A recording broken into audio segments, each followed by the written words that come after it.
Braces के जरिए दांत सीधा करना आधा सफ़र है। असल चैलेंज उनको अपनी जगह पर बरकरार रखने में आता है। अस्सलाम वालेकुम, मेरा नाम है doctor Mohammad Usman Gani and I am assistant professor and specialist orthodontist. सबसे पहले आपको ये जानना ज़रूरी है कि हमारे दांत के इर्द गिर्द गम्स होती हैं और गम्स के अंदर फाइबर्स के साथ दांत अटैच होता है। इसी तरह टीथ की बैक साइड पे टंग का प्रेशर होता है और आउटसाइड पे लिप्स का प्रेशर होता है।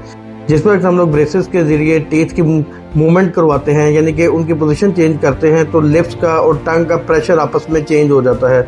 इसके अलावा गम्स की जो फाइबर्स होती हैं वो भी प्रेशर लगाती हैं दांतों के ऊपर, क्योंकि उनकी भी पोजीशन चेंज हो जाती है। इस वजह से ब्रेसेस उतरने के बाद दांत अपनी पुरानी पोजीशन में जाने की कोशिश करते हैं।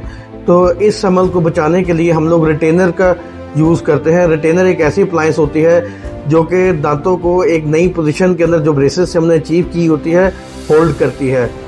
और जो अमूमन हमारी तरतीब होती है उसके अंदर रिटेनर्स को हम लोग पेशेंट को 1 साल तक रात को लाजमी पहनने का मशवरा देते हैं। कोशिश करें कि 1 साल बाद भी रिटेनर्स को अपने पास संभाल के रखें, क्योंकि दांत कुछ ना कुछ वापस आने की कोशिश करते हैं। और अगर आप चाहते हैं कि आपके दांत बिल्कुल सही रहें जैसे ब्रेसेस के एंड के ऊपर थे, तो उसको रिटेन रखने का वाहिद तरीका रिटेनर ही है।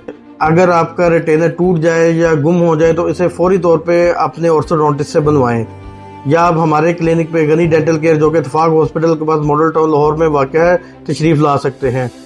और मज़ीद इस तरह की इन्फॉर्मेशन के लिए मेरे चैनल को सब्सक्राइब करें।